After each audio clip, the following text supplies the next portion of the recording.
Hello and happy holidays. This is Just Listen, hosted by George. Today is December 16th, 2024. First off, please subscribe to my channel. Next year, I've got some exciting things coming, and I'm happy to announce that I'm going to start doing a live stream. I really want to talk about Metro East politics. Yes, we are part of Illinois, and we are not getting any visibility from the local affiliate channels, the radio, unless it's something huge. So I want to offer that as a service. So more to come on that starting in January.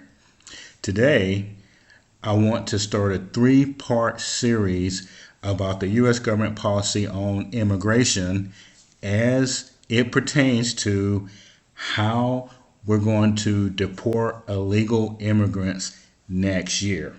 So I want to start with the actual deportation. And these are facts and details that you will only hear from this podcast.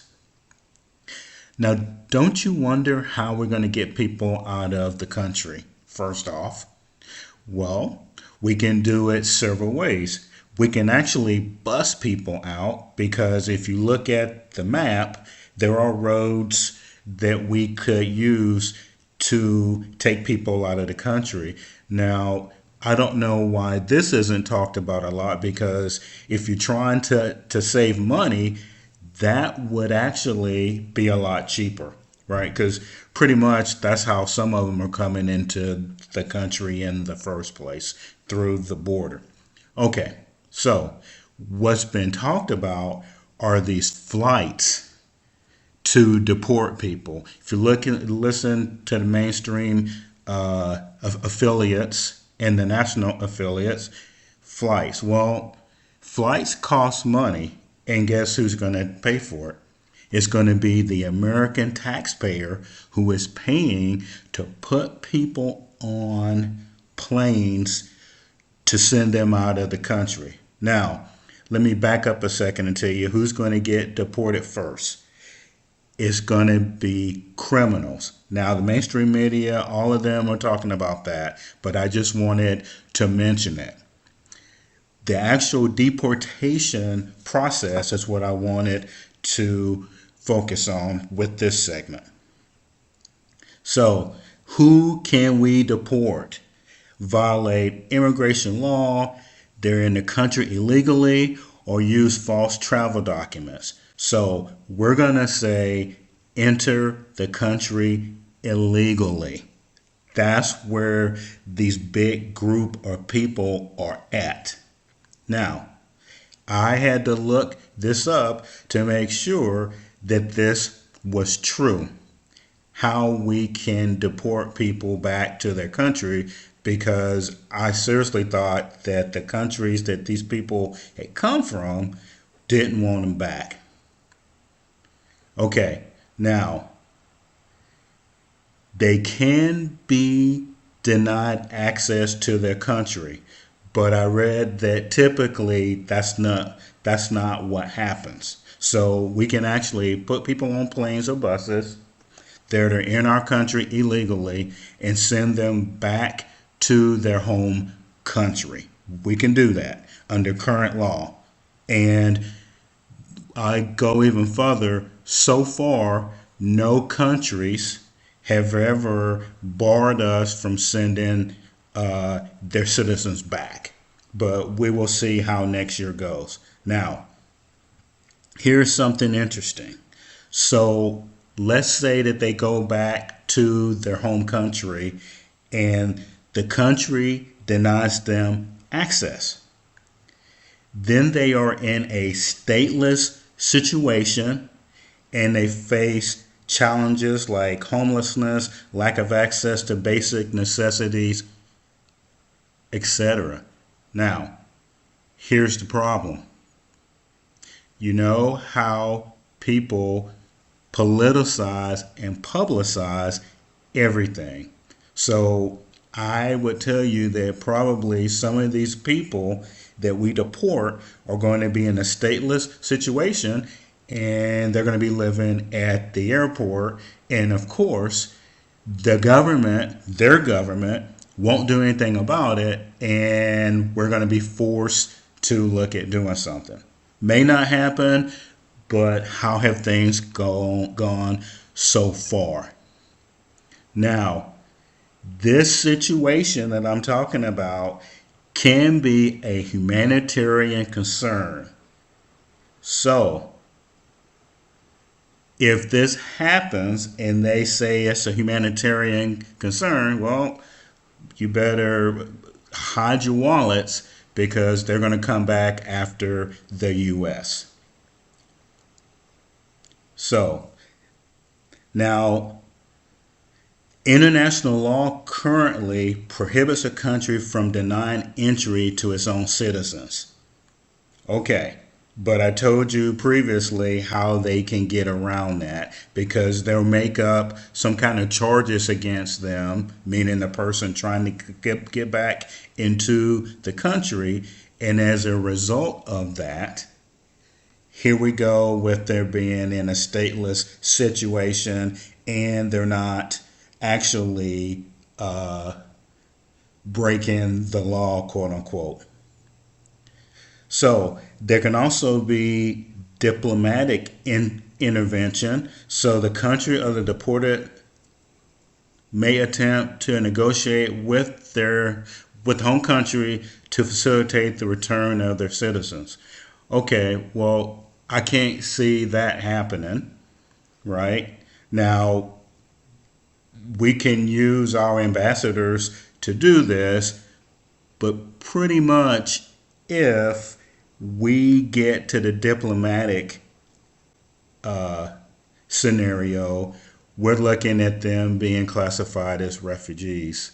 And that word can put them in a different status, and that's going to create all kind of problems with the legal system. Now, like I said in the beginning, you would think that people who have committed crimes in this country, we can deport them right now. Now, but as you've seen, even though this is current law, they're not doing it. And the reason I bring this up is I was a little bit surprised and shocked, maybe not really, that we could be deporting criminals right now. Why aren't we doing it? Why are we waiting for a new administration to take over to enforce our laws? Well, and that's part of the reason why they lost the election, because they never explained that. Now, who do you think is the primary offender of illegal immigrants in the country? It's China. 60,000 Chinese that the U.S. would like to deport. 60,000. Now, the other people from these South American countries, they've got pretty big numbers too, especially if they have caravans, etc. Now, with China, China will not issue travel docs so that their citizens can come back. Now, if things get bad, meaning with these other countries, Nicaragua, some of them, then the deportations might take a little longer. Now, I said something about busing. Now, the busing them through Mexico to get back to their home countries would work. Guess why it wouldn't work, though? It won't work if the cartels don't want the people to go back home. Now, the reason that I'm bringing this up is for deportations to work going through Mexico, the cartels are pretty much exporting people and doing things like that, and the government from what I can see, is afraid of them. And so we're going to be forced to fly people back, most probably. But as I told you earlier, that could be an issue if these countries, these South American countries, start playing games like the Chinese are playing with us currently. And right now, we're not deporting a lot of people. Texas is. Texas is sending them to other sanctuary cities. But California, New Mexico, and Arizona aren't doing the same thing. So people are going further down to get into the country. Now, the question is, with that being said, is California, New Mexico, and Arizona going to deport people? Yes, ICE can get in there, and they've briefly talked about that. But ICE is going to be busy because that is a lot of landmass for them to patrol. And you get what I'm saying, because they're going to be doing active deportations, Texas, well, actually, the whole country. So they're going to be spread a little thin. That's why you need the border wall, but that's a different conversation. So it's going to be a lot of resources, human resources. And yes, they're supposed to be working with law enforcement. The deportations in Texas and red states will go smoothly. But if you look at the blue states, which some of them are the border states, the deportations are going to be interesting to see. So I've laid it out for you. And next year, these deportations, January 21st, is when they're going to start. Now, like I said, please subscribe to my channel and please feel free to make comments and we can keep discussing the deportations and how I think that people are going to be sent out of the country. So this is Just Listen, hosted by George. Let me know what you think.